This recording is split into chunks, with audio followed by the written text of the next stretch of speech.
I mean, boy, that series lost me with Frodo fainting the whole time. I said, if y'all fade the white, yo, Karan doesn't like any signs of weakness. If you any signs of weakness, Karan is not with it. And I'm with it as long as you find some strength after you get weak. I'm with the weak, man. But dude, find some strength at some point. like Harry Potter. Why was Harry Potter so famous? Welcome to Nice Watch with Ernestine Morrison and Karan Joseph Riley, where we talk about the latest and hottest, dopest film and television and tell you if it's a nice watch or if it's a waste of time. Something like that. Let's just start with a nice watch. Let's just start with a nice watch. Nicest watch you've ever seen. Oh, we started already? Yeah.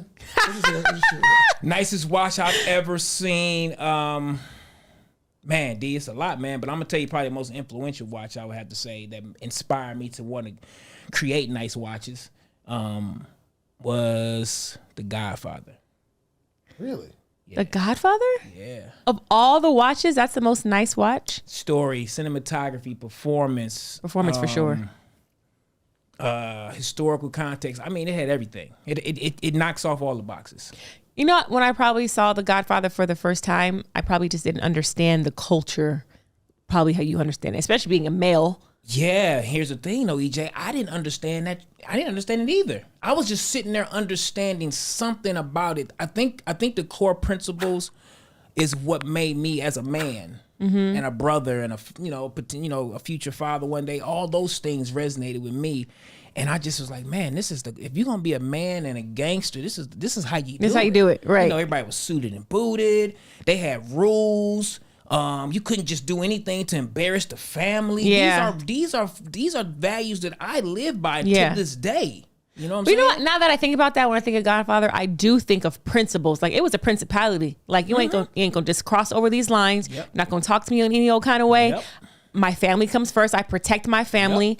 Yeah, it was a certain code of ethics that the men kept. Yeah. And if you didn't keep it, you saw what happened. Well, that was your butt. Your For horses sure. in the bed. You could end up on the boat ride that you never come back from. I mean, it was so many lessons in there. And then the reason why I really loved it, not because it aged so well, meaning as I matured, the movie made different. It made more sense. Man, it's more life you keep living. And like, I see why. It's like a great song. Yeah. How many songs we grew up on, listen to hip hop wise?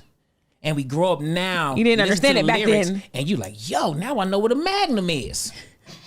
Because when I first heard Magnum back when I was 12, 13, I'm rapping it, but I don't know what I'm talking about. You know what I'm saying? And then, okay. Well, why did you have to use Magnum as the example? Because I was just trying to show you how your maturity and what your knowledge of the world changes your perception of everything. No, it does. Like, I was listening to ATL Outkast the other day, the first one, Southern Playlist Cadillac Funky Music. Oh my God, that album is totally different from me now because I know Atlanta. I know exactly what they talking about now. Yeah. East Point and all that stuff. I didn't know what East Point. I'm in Detroit. That's how I feel about the movie ATL. So growing up in LA, seeing ATL, that was a cool movie. But now when you are immersed in the culture here in Atlanta, you understand why they was at Cascade and why they dressed the way they dressed and why the cars were like the cars and the everything in the film, the wardrobe reflected the world and the vibe and the culture of Atlanta. And you don't understand that. That's why movies are important. That's why movies are important. You have, in me personally, my opinion, in the arts, music is the top. And what we do, visual art, music over movies? I think so. I just think music, because of the frequencies, the sounds and the music, and the ability for it to transport you literally from a time wherever that song hit you for the first time. Like, as an actor, I use music to get into different personalities and different stages of my life for memory. Yeah. I never do that. I never put movies on my iPad getting ready for a scene. I will go find me a song. Yeah. When I'm getting ready for a scene, I'm for sure because that is the way we transport. And that, I think in our medium, we're right underneath music. That's why I love musicians. Like I tell Terry all the time, man, if I could give up every talent I got to be a singer, I would. Yeah. Yeah. I see that for sure. But have you ever sitting at home and you want to watch a show or you want to watch a movie and you're just like scrolling through Netflix or scrolling through Hulu and you're trying to figure out like what's trending, what to watch? I have a group chat. I like Tequila, my actor friends. I may hit you, I may hit Terry to see what is happening. What do I need to watch? Like, but this is where you get to come and we let you know what is a nice watch. Yes, and I think this is going to be definitely needed for the people that, like you said, sitting at home, taking all that time scrolling through, trying to find something. Me personally, I'm one of those guys. I read all of the magazines, the trades. Yeah. So I'm kind of Deadline, Hollywood Reporter, Variety. I got I get that feed every day to kind of know what's popping, what to kind of look at, and I go there, and the first thing I follow is if I see somebody look like me, right? So if I see something on network TV, like, oh, there go some black people. Really? Oh yeah, quick, fast, and hurry. Like, I like to watch different stuff. Oh, I watch everything. Yeah. Like I showed you my list earlier. That list I showed you, probably 3 black people out of all of them. But you know what I do when I go to Netflix? I always watch what's the top 10 shows and the top 10. So then Jay's like, you always choose a top 10. You let them tell you what to watch. It's almost like the people who buy the outfit off the mannequin. Like when you walk past a store and you see the fly fit on the mannequin, it's like, oh, well, there's a fit right there. Works. That's how I am with Netflix. I'm like, what is in the top 10? And I watch all the top 10 shows. I watch all the top 10 movies. Sometimes the top 10 doesn't necessarily resonate with me. I'm a big sci-fi guy. I love thrillers. I love action. Of course. And again, I'm watching TV and movies probably for a different reason than most people. Yeah. I'm studying a lot of stuff. I'm studying, like the reason why I watched Hijack with Idris was because Idris is in it. I love to see him work. Yeah. As an actor. He's really good. And I knew in that medium, he was going to be doing a lot of silent work, a lot of stillness, a lot of stuff I could just watch. And then he was on a plane for 6 episodes. So I wanted to see the challenge for an actor to do that, to carry that. The whole thing was on a plane for 6 episodes? Yeah, on a plane for 6 episodes on Apple TV. It was an amazing show. It was wow. dope. Okay, I need to tune into that. Yeah, check it out. So, I saw the trailer for it, but I don't know why it didn't draw me in, so I didn't tap in. I got to tap in now. Yeah. 6 episodes on a plane? 6 episodes. How many people are in the cast? Man, it was a nice sized cast. I mean, wow. You had the whole plane. Well, it's a plane, yeah. Yeah, so you basically a couple hundred people on a plane. You have 5 leads, 5 main characters, and then everybody else about another 15 supporting on the plane and off the plane. Because of course, once you get on the plane, the people's families and world on the ground had to come into play too. And of course, people trying to stop the hijacking. So it was really good. All right, I'm putting that on my watch. Yeah, put that on my watch. That's a nice watch. You know what I'm saying? That's a nice watch. Well, I'll be the judge of that when I come back with it. When you come back, we'll review Hijack right next week. So Karan and I are both actors. Just so everyone knows, we are both working actors, film, television, stage. So we probably watch TV and film from a different lens than most people. We're watching for things like cinematography, of course, performance, the acting, the directing, the shots. I am obsessed with shots. Like Tasha Smith, I think does an amazing job with just choosing different shots. When I'm watching her, like her episode of BMF, she chose the most interesting shots for the camera to view the actors at. Like, I remember one of the opening shots on the episode of BMF that she directed. She had the camera sitting on top of the door. So when the door opened, the camera was at the top and you just saw down. So the door opened up, you got that. Yes, that was a dope shot. Yeah, it is. And Tasha was one of my first acting coaches too. Shout out to Tasha Smith, doing her Thug Thizzle directing. Yeah. Tasha, she's I think she gets that from being a dope actress too. Yes, for sure. And Tasha's very serious about the craft. I took acting class with her too. I walked in, I said, oh, she's not playing any games in this class. No games. Yeah. And she's very serious. I guarantee she studies cinematography. She probably goes into every project with a shot list that she has a plan. Yeah. And it definitely shows when you're shooting. And the times I've directed, I'm about the shots. Like I did a Quentin Tarantino shot, and one of the things I directed. People are like, what's a Quentin Tarantino shot? And well, it's a one shot through a whole scene. Oh, yes. That lasts sometimes 5-6 minutes. But Spike Lee does that too. Yeah, Spike did it, but Quentin made it famous in Pulp Fiction. Oh, really? What scene in Pulp Fiction? When what's my man? What did Sam Jackson's name play? Jesus, don't get me in my memory. He got out the car and took it all the way up to the room, up to the apartment, into the apartment. All that was one shot. That was one shot. One shot. I think Spike Lee did that in Crooklyn, I believe. Did you watch probably. Crooklyn? It's one of my favorites, for sure. Nice watch.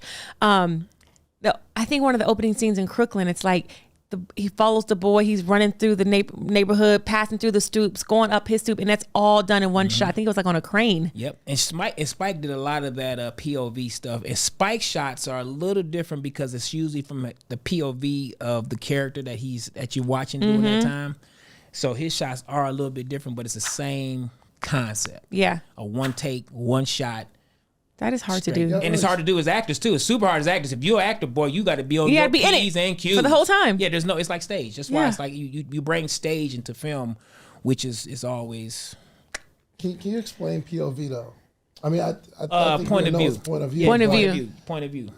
How does it play a role in a movie? Like, which point of view are we talking about when we say POV? Well, it's easy if you watching anything. Basically, when say we shooting the camera right now, shooting the scene, EJ and I. So we'll shoot her coverage, and the camera be looking at her. Mm-hmm. That's my POV. That's his POV. Right? Unless we're gonna do a 2-shot, meaning the camera's off of us, shooting both of us this way, and now we're just basically in the world, and they're just getting a 2-shot of us. Or it's David's point of view looking at the both of us in one it's your shot. POV. Now, say if they did a 2-shot and we were all in this scene, they would set a camera up there and they would shoot this 2 over here, and that'd be your POV. Then when we shooting this way, they'll pick one of our lines to get you. And it's our point of view. So, in point of view, am I always like if me and you were having a conversation? Yeah. Does it sometimes not make sense to have a third angle just to see the conversation between you all? No, there is. No, it's that's a wide called shot. your wide. Yeah, so you have a wide shot, and then you have a tight shot. And depending if it's a single cam, multi-cam, like you have different points of What views. kind of show you doing? If you're doing a big action or a thriller type show, you're gonna see a lot of wides, a lot of open, see the whole world. You want to be able to see the world. If you're doing something dramatic, it's gonna be tighter, intimate. You want Mm-hmm. to bring the audience in. You want to. If I'm saying I love you, they want the audience to feel me say that. You know what I'm saying? Or did you guys watch Dahmer? I know it was real controversial, but did you guys watch Dahmer? Dahmer, You didn't watch get into Dahmer? I didn't because of the controversial. No, you know I didn't. Listen, no, I heard about it and I lived the The whole story. world was watching that joint for a minute. First of all, the whole world, it was a nice watch. For sure, it was a nice watch. Yeah. But the point of view that when I tell you it's gory, for sure, but the directing, you felt like the camera's point of view always felt like you were in the room with him. That's what made it such a nice watch, because you felt like you were in the room with him. It was shot so intimately where I felt like, okay, I'm sitting on this couch with him. What is he about to do next? And with a movie like Dahmer and that subject matter, I could see why that made sense to do it that way. Yeah. Because I think the only way you really can make that entertaining is to really put people into the serial killer's mind and in his eyes. And that's exactly what they did. You felt like you were in his mind for a second, and you do that by the cinematography. You do that by the shots you choose. You do that by the lighting and the mood you choose. You do that by, just the POV. So like, if you open if you're in my movie and I have you, it says David opens the refrigerator. I can shoot you from right here opening the refrigerator, or I can put the camera inside the refrigerator. So when you open the door, I see you looking in, trying to figure out if you want milk or orange juice. And that feels more intimate. It feels like I'm in there with you and I'm trying to figure out what we're going to drink together. From a novice perspective, now I'm starting to see these images in my head, like Friday. Craig opened the refrigerator. Yes. Like he got the Yes. Yo, that's interesting, because it did. And it's I guess these small, subtle differences that only y'all would see. You know what I mean? But you see it too, but you don't know what it's doing to you when you see it. That's the difference. You're being experimented on. Like they're doing it to you without you even knowing it. Yeah. The whole object of film is like anything. You want the person listening or watching to forget they're doing it. You want the person to feel like they're there. Just in it. Yeah. And today, in this world now, that really to me symbolizes a nice watch. If you can sit there and watch it without doing this, without doing everything else that we have, the distractions, that's where I judge everything now. Like if I can sit here and watch something without picking my phone up, oh yeah, I'm into this. Yo, I always wanted to know this too. All right, this is like a class for me now. There's always, in a good movie, it doesn't happen until the end, but there's always a point closer to the end where there's like a really, really emotional moment. And I don't get emotional, but I know when it's coming. I think I experienced it in the Barack Obama movie. Wait, which Barack Obama movie? The one with I don't know. We went to go see it. Southside with you? Southside? That might have been it. Southside. Tika Sumter? Yeah, there was a point there. And then there was and I experienced it. I know it's coming, and I know this is nearing the end, but I don't know why I'm feeling this way. But I know they're pulling some sort of trigger. It's called a trope. And it's called basically the formula for screenwriting. First act, second act, third act. So every time you about to crank into that third act, your hero or your protagonist is usually making his second life decision to really take the movie or change everything. Because in the first act, he's stuck with a dilemma. Second act, he's working that whole dilemma out, making from his decision. Yes. Third act, the beginning of it. Now the decision has to be made. The results, and now it's all. You're either the hero or the villain. Yeah, and you made that decision, and now we gonna finish this. That's what I see. I got chill bumps now because I know what the third act is supposed to do. See, it brings you in. It's time. It reminds me of Set It Off. Like, yep. Set It Off is probably one of the nicest watches. It's just such a well crafted script. It's a nice watch. I clearly see the first act and the second act and the third act.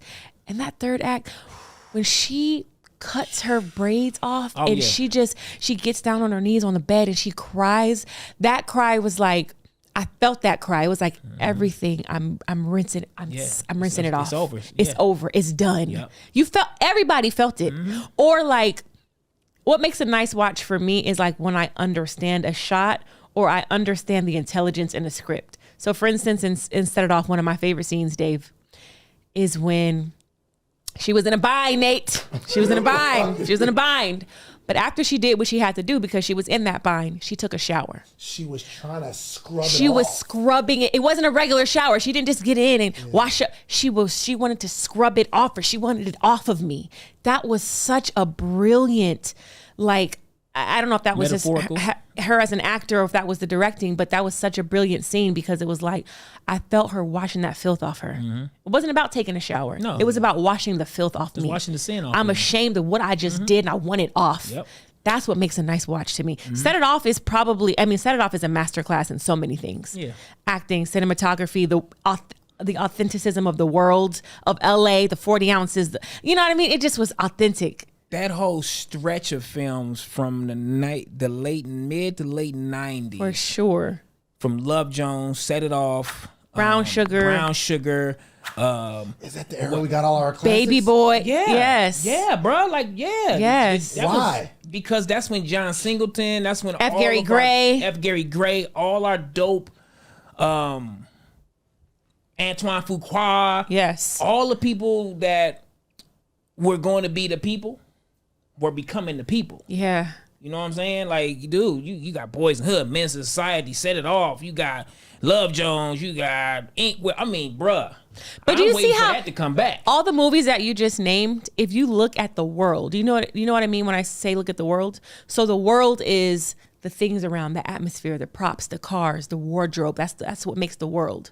So like what makes this studio, the world is the microphone, the cameras, the couch. It creates the world, the lighting. Gorilla behind you. Yeah, that gorilla, that big old gorilla behind you. It makes the world. So what I think is missing in the watches today is authenticity of the world. So like the lowriders, the hydraulics, the 40 ounces, the straight back cornrows, the corduroy pants, the Nike Cortez. Because you're from LA, you wear Nike Cortez. Nike Cortez. Adidas, you gotta have the Cortez. Yeah, the Adidas show. That makes the world it's real. All authenticity. It creates that environment Yes. because the watcher, I'm from Detroit. I'm watching that. I started to understand LA culture and that culture just from watching those movies. Like I knew when I went to LA for the first time, like, bro, don't wear your red, don't wear your blue. Yeah. Keep it neutral, keep it moving. Keep it cute. Situation. Yeah, keep it cute, but not red or blue. You know what I'm saying? So EJ's right, but now today that is missing because you know what's missing? The due diligence of filmmaking is missing. Oh, for sure. Because now we can pick one of these up. Yeah. And we can be like, hey, I got an idea. Let's shoot a movie. Let's shoot it. And nobody remembers the artistry of set deck, the artistry of having an amazing wardrobe stylist and the people that really bring it. Like as an actor, I'm the actor who understands that my job is minimal, right? Like if I show up and my wardrobe is tight, the world is tight, I ain't got to do nothing to really convince you. To just be on point. And I tell people all the time, like actors, get over yourself. You're not that good. Yeah, it's just if you're lucky enough to be part of a project where you get to be immersed in that kind of environment, bro, and you can't act in that, you just can't act. Like I watch Game of Thrones and these shows like that, and it's like, dude, How can I not pretend I'm a knight and I got on a full body of armor riding right. a horse? And dude, like, come on, man. Like, you ain't got to use no imagination. So that's what we love to Well, do. being from Detroit, did you watch BMF? No, I know you did. I started watching it. Never really finished stuff. You gotta get your watching game up, Dave. But you got nice watch because we got nice watch because he Now we ain't got nice. watching that. Yes. So, being from Detroit, did you think BMF was authentic? It was very authentic. First season especially. Okay. I've heard different reviews about that though, but I'm not from Detroit, so But I don't know. I grew up in that era. Like I know Meech. I know Big Meech. But the language that they were using, the way they spoke, the way the actors conveyed, was that authentic? No, they dropped the ball and That's they should have what I'm casted me asking. in that one. But the fact of the matter was, again, Detroit is it's a hard place to capture because a lot of the people up in Detroit really could pass for being in the South. So there's just Because we're a country. different facets Yeah, we're of a people. country, city, town. All day, bruh. All day, everybody that came Yeah, to 'cause, yeah, Detroit it's country. came from the South, man. Like all my grandparents started in the South because of they all came there for the car, the factories and the work. They had it was work to go get in Detroit. So a lot of the black folks that needed some kind of upward mobility got on their good foot and got to Detroit in the early 60s and 50s, and when that car stuff was jumping, dude, yeah. So you get a lot of Southern.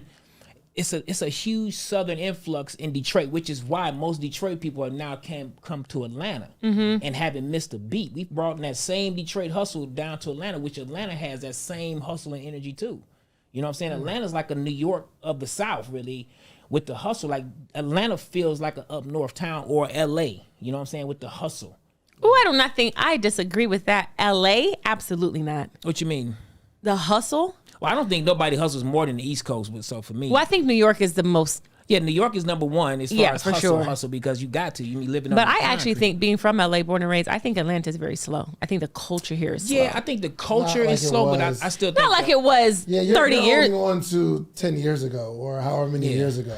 But even from the industry perspective, as an actor, Yeah, it's behind. Like we're behind. Well, we're, because, yeah, we're behind, and I'm like, the industry is definitely behind here because in the South. we've been playing catch up. Yeah. Because the industry here is all us. Yeah. And all of us been playing catch up in the world since 18, what was that year? Yeah, for sure. 456 years. Yeah. Yeah, we've been catching up. We all been, let's get there, But you know what I like? What I would love to see is the authenticity that The Wire had. So The Wire, I felt like, was just super. The world was so authentic. It just felt like these was real corner boys. It's really outside. It's really, you know what I mean. And I feel like some of the shows now that portray the drug dealer culture or the gangster culture feels a little polished. Feels commercial. It doesn't feel gritty. It doesn't feel raw. It doesn't feel authentic. And the thing with The Wire was they shot in those actual houses, those were actual projects, and they're not even up anymore. Like those were authentic, not sets. Yeah, I think The Chi does really well. The Chi does a great job with the You sets. watch The Chi? And EJ, you know this, being in Atlanta. Reason why people love shooting in Atlanta is because of the environment can disappear and do different things because of such. Not to mention our tax incentives for people. The landscape that's another thing though for a filmmaker. Like, I can come here and I can be in the country with trees, or I can be in a city, or I can be rich, I can be poor in Detroit. In Baltimore, I can bring New York here. I can bring Detroit here. I can bring Chicago here. Yeah, but in Baltimore and Detroit and Chicago, hey, it is what it is. Yeah, that's it. You got the buildings, you got the factories, it's concrete, and it plays different on film. Yeah, it's harsher. It feels more, like you said, more gritty. Gritty. You know what I'm saying? I love grit. As much as I'm a Valley girl, I love me some grit. So, but that's how it works. Valley girls love grit. That's why Valley girls date the always want to date the dangerous bad guys. guy. Yeah, the dangerous guy. Exactly. Yeah, and I feel like that's what we're missing from some of the shows. You know what a nice watch is for me? What? One of the movies I watched when I was a child, it was called I Am Sam with Sean Penn. I Am Sam was dope. I Am Sam with Sean Penn is a nice watch. So much so, that was my first time ever seeing Sean Penn in a movie, and I felt like he really had... Sean Penn's amazing, by the way. He is top 5 for sure actors in the world. Yeah, because he just, the best actors I've seen in the world now, what I'm learning is they just don't give a damn about just the criticism of the world to them. They're freeing who they are. They're freeing who they are. And Sean Penn is one of the freest people you ever gonna hear. Well, about. if you've never seen I Am Sam, Sean Penn plays a. But don't see the word. I'm like, what is the word these days? He's mentally challenged. Yes, he's a mentally challenged man who is raising his daughter by himself that he had. What I think with a. It was actually he didn't give him a left. It was like No. It was a because there's another word for them because you can't say homeless anymore. It's right. without home or it's with it's. Yeah, you can't say anything anymore. It's without home. Without home or a home challenged. Home challenged. Home. It's a new term I just read. But anyway, he had Sean's Penn character Sam had a baby with someone who didn't have a home, and she left him with the baby. And he took the baby and raised the baby until she was about 6 years old. Well, when she was about to turn 7, CPS, Child Services, wanted to take the child away because now his mind was only that of a 6-year-old. So when the child turned 7, they're like, well, the child's going to be smarter than you, so we have to take the child. So he fought to get his child and keep his child. And it was such a tear-jerking movie. And he played this mentally challenged role so well that I didn't even know in real life he was not mentally challenged. And what's funny is now today, in today's world, if you have a role like that and you're not mentally challenged and you play it as an actor, you're gonna get a world because they couldn't find a actor who had serious challenges. Yeah, it's crazy. Yeah, it's crazy. But I Am Sam, a nice watch. The cinematography, the lighting, the color, the acting. Dakota Fanning, Sean Penn, Michelle Pfeiffer. Mm-hmm. That was a masterclass for me. That's one of the movies that made me like, all right, you're an actor. Like, I got a 2-part question. All right. One is, when did you deem certain movies a classic? Like when Friday came out or Juice came out, did you say, yo, this is classic? Or is it just a good movie? I can't say that I have ever said something was a classic without it being told to me. So it's like, yeah, Friday's a classic. That was told to me. So I'm like, oh yeah, Friday's a classic. Juice is a classic. That was told to me. I don't know if I've ever actually said, this movie's a classic. Now I have said, this movie's a great film or this movie's a nice watch. I don't think I've ever deemed anything a classic. I think I have. I think I've left the movie theater and was like, yo, that's going to be a cult classic or that's going to be a classic. What film was it? Love Jones for me. Okay. I love Love Jones like, dog, that just changed the whole romantic game for us as far as our, like, I was like, that right there, the Nia Long, the Lorenz Tate, the dialogue, the story. I was like, the writing, yeah. Come on, man, this is a classic. And then I did call Napoleon Dynamite.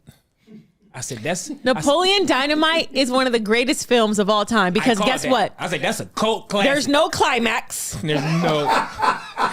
It is the most irreverent, simple. Because the movie's not about nothing. That you can't.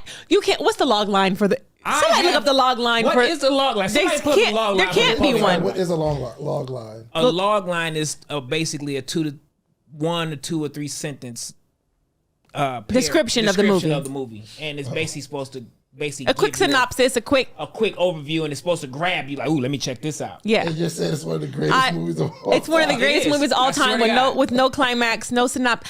Like, what is the movie even about? Nobody knows. Nobody knows. But when I tell you Napoleon, if you have not seen Napoleon Dynamite, you have to watch Napoleon Dynamite. And that was a cult classic. Yeah. I mean, I would love to look up the budget to see what they spent for it, but I know they made billions. They had lunch boxes, T-shirts, all type of merch around Napoleon Dynamite. What is that actor even doing these days? Is he doing anything else? Yeah, he did some other stuff afterwards. I'm actually cool and work with LaFonda. She's not LaFonda. She's one of the distributors I use when I create stuff. She's one of the distributors I use to get my stuff out to the world. And her name is Chandrella Avery, and she's like a really big time mover and shaker out there in Hollywood to this day. That's awesome. And it's all off of Napoleon Dynamite. Napoleon Dynamite's budget was $400,000. And how much did it gross? About 60, 70 million. It's one of the cheapest movie. Over 46 million. Yeah. Yeah. That's $400,000 investment and you made 46 million? That's 40 times return. And we can't tell you what the movie's about? They're a genius. Who wrote the movie? I don't even know, but I know I watched it one summer probably 20 times. It's the fact that there's no climax for me. Oh my gosh. Remember that ending you were talking about, Dave, in the third act where you know the tearjerker's coming, you know the climax is coming? You're never going to get it in Napoleon Dynamite. It's just going to end. It's just going to end. And you're going to be like... It's just going to end. Did What happened? Yeah, did he get his pictures? What happened? Did he win? I mean, what happened? But it's such a good It's such movie. a great movie, man, and the characters are unforgettable. That's what it was. The ingredients are the characters. The characters are Uncle Rico. Uncle Rico, man. If I had, hey man, the coach put me in that game, my whole life changes.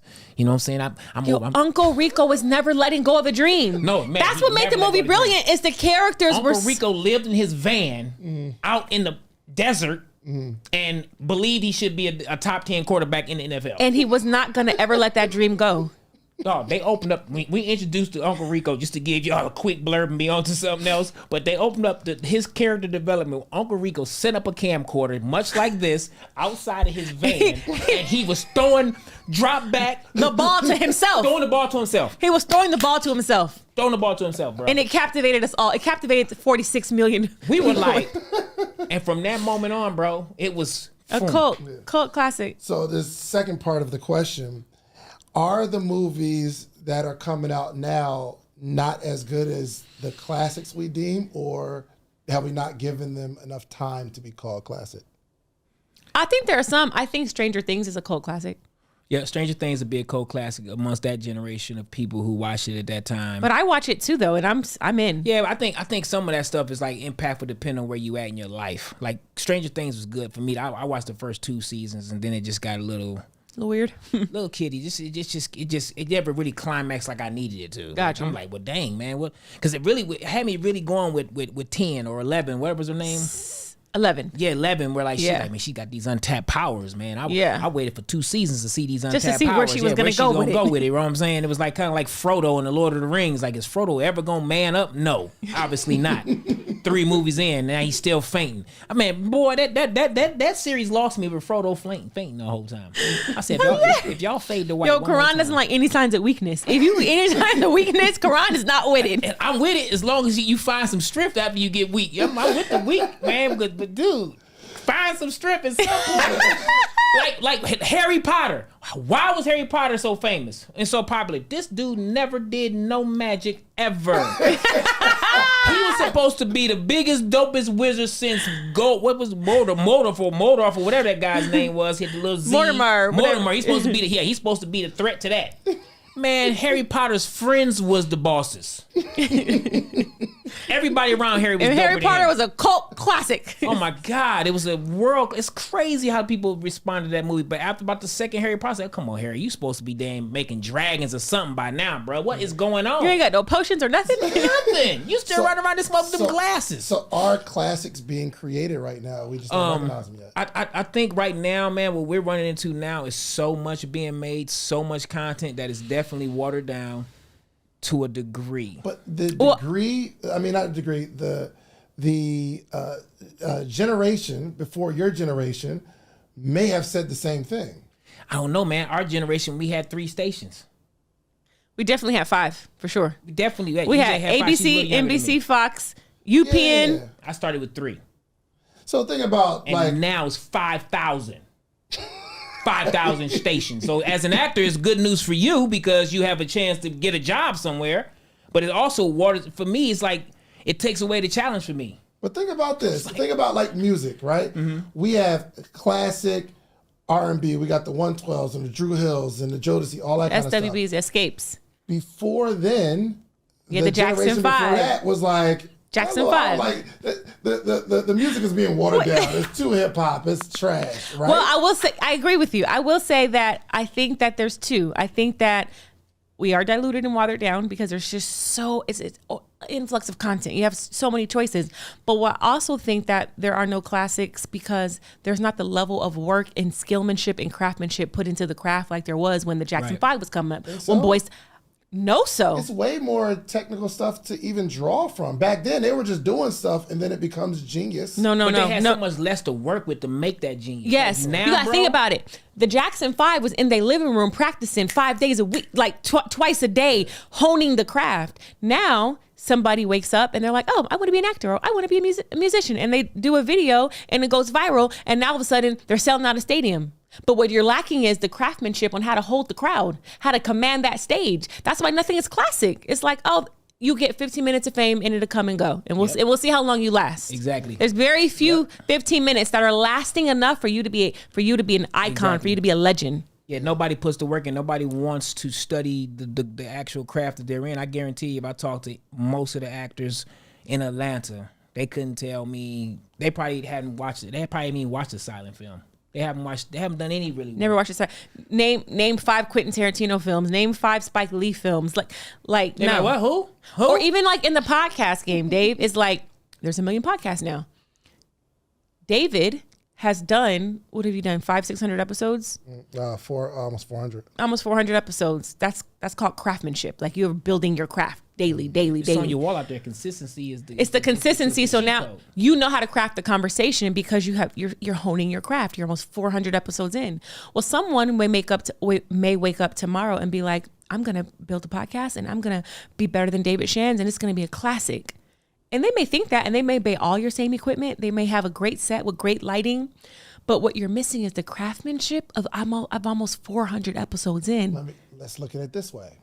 So when Spike Lee shot a film, he's writing, he shoots the film. Yes. Right? It's taking a long time to put it together, puts it together. Yes. The people that are shooting now, they're making content every single day. Yeah. So they're doing more work than a Spike Lee back in the, like if they're shooting skits every day. Yeah. Well, no, if you're doing it every day, yeah. If you are consistent at a thing, you will get better at it over time. You will eventually become great over time if you consistently do a thing. But I don't see a lot of consistency in a lot of people who are coming up who say they want to be legends or they want this film to be classic or they want this podcast to be iconic. It's like, okay, give it a minute. You did 20 episodes. Okay, let me talk to me at 400. Let me see if you're still there. And another part of that is everybody wants the bag. If you're doing anything for the bag, you're not going to be a legend. As any legend that we talking about, why they did any of the thing they did, and it's nothing. Money is never gonna come up. I don't know if it's never gonna come up. I'm trying to tell you, I've read a lot of greats. I studied this. Study this. I read Rick Rubin's new book on art. He's like, man, artists are killing me right now. I'm talking about I'm gonna make this. Hopefully somebody like it. No, make it because the spirit tell you. Because you like it. Yeah. That's what art is, dog. It ain't got nothing to do if I'm gonna get followers, if I'm gonna get the money, if they gonna like this film, like this movie. If you're gonna do it, shoot it, do it. Yeah. Yeah. And then how you get great at it, because I'm not saying don't shoot it.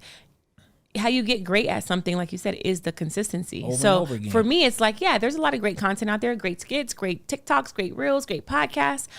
The greatness for me comes in when you're consistent over time and you build that craftsmanship and skill of your craft. Yeah. That's what I feel like is lacking from a lot of film and television. So like even when I watch certain shows, like I was talking to my girlfriend Megan the other day, she's from Ohio, and she says she has these chips that is like specific to Ohio or maybe the Midwest, Grippos. Well, we got Better Made in Detroit. Yeah. So it's like if you're chips in the world. Yeah, if you're gonna do a Detroit film.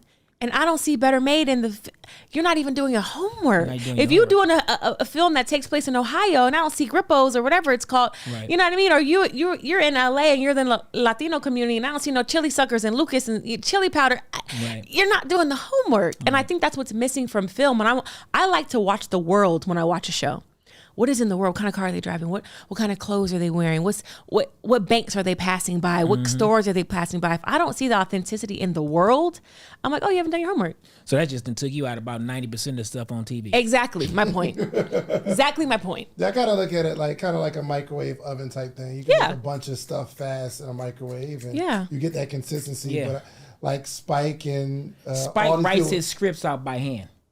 To this day. That's crazy. 2023, dog. The Black Klansman, the last movie he did, he wrote the whole script out by hand. That's wild. And who is transcribing it for him? That is what I want to know. That is. Yeah, I mean, he's Spike Lee. He gonna find somebody. It's somebody in NYU that's gonna grad student. I got you, man. Seriously, like that's the kind of dedication to the craft, man.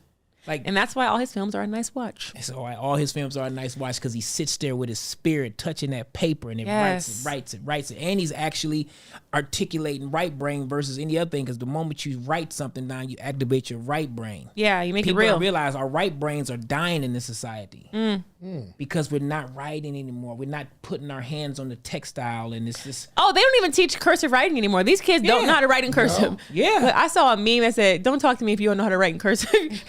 You don't even know how to write in cursive? Again, they're trying. The society is effectively working towards killing free thinking and artist expression. They are working towards. What do you think school is doing? You go to school every day. You sit in a room, one room all day, in the same room. That is not stimulating any kind of creativity. Yeah. So my daughter comes in every day. What's the same old thing? My daughter's brilliant. Like I'm like, I don't even care if she goes every day. It's like you're gonna learn more in the world around us than you do anywhere there. You know what I'm saying? 100%. So it's the same thing in the film industry and in the film industry right now. Like EJ said, it's the microwave thing. Like you said, D. We now literally have fast food entertainment. Yeah. We do. And fast food entertainment is good. It tastes good for the minute, but you be hungry again 30 minutes later. You want something else. Hey, man, yeah, exactly. You ate that Chick-fil-A. Now you're hungry. Yeah, exactly. Let's go back and get some more Chick-fil-A. Yeah, exactly. But like, remember in the movie, I'm going to bring Crooklyn back up. When they were eating the dinner at the dinner table, did you see Crooklyn? Yeah. When they're eating the dinner table, the butter beans and the rice and the dinner rolls, it was just so authentic to Black culture. Like that's how we were. Like everybody was at the table eating. You passing the plates around, and like the food was authentic to what we were eating. And the cream corn, the peas. It was like I feel like that level of detail is missing from a lot, not all shows, but from a lot of shows. But again, and then we talked about I call it the golden era of Black film and television, the 90s to about 2001. Like 2005. It kind of, When did Soul Food come out? Soul Food was 98. 96, wasn't it? 97. What? Yeah, Soul Food was the 90s. Oh my gosh. It's in there. That's Soul Food's in that same pack with Set It Off and all that. They're in that pocket. If I needed a reminder of how old I was today, that was it. Yeah, you don't get it. Yeah. 97. Yeah. Wow, I was 10. I was 10 years old. 98, yeah, 97. Yeah, I do this. Yeah, real quick, we want to give people something to leave with. I want to know what is your new nice. Yo, first off, real quick, I got to your point on Crooklyn. There's and I'm starting to respect this craft through this conversation. Really, I want to go watch some stuff. There was a part in The Pursuit of Happiness. In the very beginning. Love that film. And I will never, ever forget this part. I don't know why it's so stuck in my brain, where they were eating dinner and they're wrapping up dinner, and she takes the undrank cups and puts them back in the pitcher. Yeah. Yo, that set the tone of the movie for me. I've never seen that happen. One little thing. And here's another thing about film nuances. And television. Bill Duke told me this 15 years ago now. People make film and they forget that film is a still picture moving. 32 seconds, 32 beats a second or something crazy. He broke it down. He said, and within that picture, it's your job to pay attention to the minutia. The minutia. If you see it on film and it's not informing the story, you don't know what you're doing. If it's not painting a picture, you said you'll never get that picture out of your mind. At the rip, they're telling you, we can't afford to waste nothing around here in this household. 100%. It said that without saying it. And without that's the wasting biggest, 3 minutes. And those are the biggest, and that's what really comes down to a nice watch for me is what messages did I get without anybody saying anything. All right, y'all. And that's the world. That's the world. The world lets you know before the script does. You knew like, this family can't afford to waste no juice around here. I remember cringing like, whoa. Ooh, that's broke. That's broke. But then I started feeling. That's broke. Yo, yeah, for sure. Y'all broke for real. And this is early in the movie. I started feeling something. Because that's establishing this. What? Let me just tell y'all how bad this is for Chris. Yeah. How bad Chris Darden's life is. Yeah. That's crazy. You know what I'm saying? Give me a moment, like just a random moment in a movie that sticks out to you that you will never forget. There's a picture where it added so much, but most people could have missed it. Give me a moment for you in any movie. Oh man! Oh my God, man, that's so many of me. I got another one. There's so many. Go ahead. You give me yours, what I think. Yeah. Malcolm X. Okay, Denzel Washington. The glove and the point. Oh no, I was gonna say if you ain't take that one, I was gonna take that one. Wait! I can't remember. When he did this, bro. I can't remember. When he's marching, and he's marching, and all the brothers was outside the courtroom for that trial, or whatever that was, and Malcolm, they had him all lined up behind him, and he just did this, and they all stopped, boom, boom. Yeah. And then he did this. And the glove had to, and you could hear the leather and the glove turn. I got chills and they all just turn, now. boom, boom, boom. And I said, now that is power. I'm exuding this power. That right there made me. I'm gonna be Malcolm X. That's Bro, crazy. It wasn't speeches. It wasn't none of that. It was that move. It's like these. So that's my mom with you. Okay. Oh, you know, I just thought of one, and it's actually from Set It Off. Come up with another one though. That was a great one. That was a great one though. I just thought of one from Set It Off, and it'd be the nonverbals for me.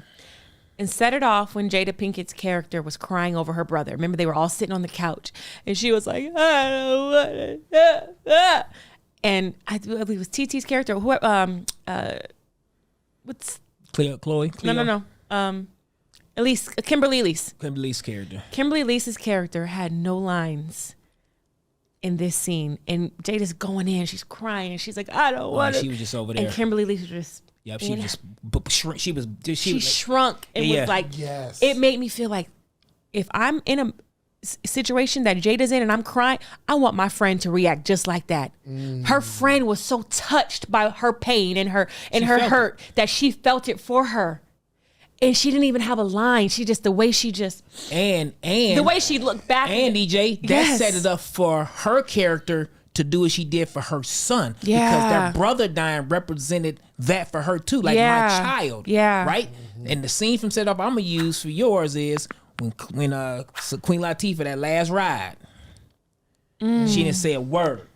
She popped a mug cigarette, hit them switches. What? I'm going out like a G. She had me ready to be like, man, you know what? If I gotta go out, I'm going out. I'm going out like a G. Dog. That is good. 100%. That is good. Didn't say a word. Didn't say a word. But again, the world, she had the cigarette. She had the hydraulics. She cranked it up. The world was set up like, I don't have to speak. It's not in the writing. It's in the world. It's in the nuances, in the minutia. I'm going out like a G in my lowrider with my hydraulics, puffing my cigarette. That is a nice watch. It's a nice watch. That was so much fun just now. What? That was good. That was good, Dave. That was good. All right, take us out, y'all, to obviously I need to step my You gotta step your watches up. Yeah, you gotta step your watches up. Get your watch game up, dog. Yes. Yeah, I gotta step my watches All them up. Rolexes, and you can't watch nothing on TV. So give me your most recent watches where you're like, yo, people need to go check it out. Oh, yes. I'm a Netflix girl, so I like to binge watch limited series. I'm on limited series right now. Limited series, for those of you who don't know, is just a show that's just has one season. It's not coming back out. There's not gonna be season 2. It's just quick little 6 to 8 episodes of a series. And I watched a Netflix series that I literally watched in one day or maybe 2 days. Dear Child, and it's a German film. And the reason what makes it such a nice watch is because it kept my attention, even with the voiceovers. So what happens in a lot of these overseas films is that American actors will do voiceovers. And it's weird to watch. Sometimes it may take you out because the mouth is not matching the words. But that's how I know this was so good, because even though I knew the mouthing and the words was off, it still was so good. It's about this guy it's about a girl who was kidnapped or disappeared at 13 years old, and her parents are like on this quest to find her. And then they think they found her in this woman that was ran over by a car, and these 2 children were living with her, and they were locked in this room with no windows for like months. It's just a really nice watch. And I know it was a nice watch because, again, that voiceover did not take me out. And I was just in it, and I was just like, by the time I got to the last episode 6, I'm like, where are they gonna find her? Like, is she alive still? Like, what's happening? So Dear Child on Netflix, that is a nice watch. Good. Ron, what you got? All right, I had to look at my list I sent to EJ this morning. They cloned Tyrone. Oh yeah. I still haven't seen it. I didn't finish it. I'm halfway. It just had a lot of cultural impacts and implications that made you think outside the box and really kind of massage your third eye.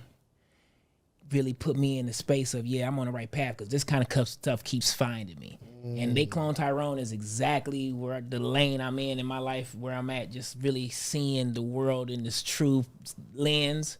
And They Clone Tyrone was it was a nice watch. It was a nice watch, and it was entertaining. It checked the boxes. Zoom out. If you weren't in the space that you're in right now, would it still be an amazing watch? Yeah, still a nice watch because of the performances. It's great. It's Jamie Foxx. You can't go wrong. You know, and John Boyega, he's dope. They surround them with a lot of one of our old peers is in it. Al Turan is in I it. saw Al Turan and I was like, come on, Al, let's one of our go. peers is in the game, and again, that's always great to see. And just another nice watch that I would say was the Black Hamptons. You get to see Black wealth. And, Starring Karan Joseph Riley. Shameless plug. Shameless plug. No, and I say that only to say that I have fun shooting because they actually give us a glimpse into the world of black money without it being based around drugs. Just banking, just real estate stuff. deals. Real estate deals, and it, it gets petty like it has to get for TV, but it's not like. And I'm not knocking Power or any of these other shows that's doing them amazing, BMF and all those things. But again, we are more. We're more than just the trap. Yeah. You know what I'm saying? We're more than hip hop. Like we do have Fortune 500 company people in our community. We do have upstanding people. We do, own a bunch of real estate, do banking. And another great series of you looking for seriousness, comedy, lighthearted is the Survival of the Thickest. What's that on? It's on Netflix. Okay, I gotta put that on my watch list. And it's basically about oversized girls just running it. Like she's a stylist, and she got famous for being. It's scripted or non-scripted? No, it's scripted. Oh, okay. It's homegirl off of We Run the World. Is it? What show was that? Terry was on. Michelle. She's a comedian, but she's amazing. She's funny. Insecure? Nah, she wasn't Insecure, but yeah, I gotta do more research for that. But. Well, I will say though, I love all 50 Cent shows, and I'm watching Power Force right now. I love the Power universe. I love what 50 Cent. Power universe is lit. Like you literally have your own universe. Yeah. I just have to say this though, because speaking of the minutia and there's the details, last night's episode where I watched last night, Tommy Force, Power Book Force, Tommy's mom. I don't know her real name, but the actress who plays Tommy's mom dope. is a beast. She comes in one of the scenes. Tommy opens the door. He doesn't know who's at his door, so he opens the door with his gun out. She walked in and moved that gun so quick. I mean, she didn't even flinch. She didn't blink. It was just a detail of her like, boy, get out of my face. And she walked right in and kept on with her spiel and moved the gun right out of her face. And he's in this like heated state, and she just like walks in like nothing. It's those little nuances that's like, okay, so she's a character that's used to this. She's about that life. Like, you ain't scare me with this gun. And what's funny is you can watch that episode, that be your first episode of watching that, and you automatically understand the dynamic of their relationship. Because that dynamic has been there since it was Day Ghost one. and Tommy. Yes. And that's a credit to the writers. That's a credit to the actors of keeping that continuity. The relationship, the continuity of the relationship. And that's what makes a nice watch. Is when you can see the relationship. It's like in Love Jones, you felt their relationship. We got to do another Love Jones. Why don't we do Love Jones over? Why me and you do Love Jones We over? should do Love Jones. Oh, man. Let's do Love Jones over. Man. Let's do it. Well, let's close this out, man. Take us home, y'all. All right, man. Listen. Nice watch. Ernestine Morrison, Karan Joseph Riley, David Shan's in the building. And this is where you tune in to check and see if it's a nice watch or a waste of time.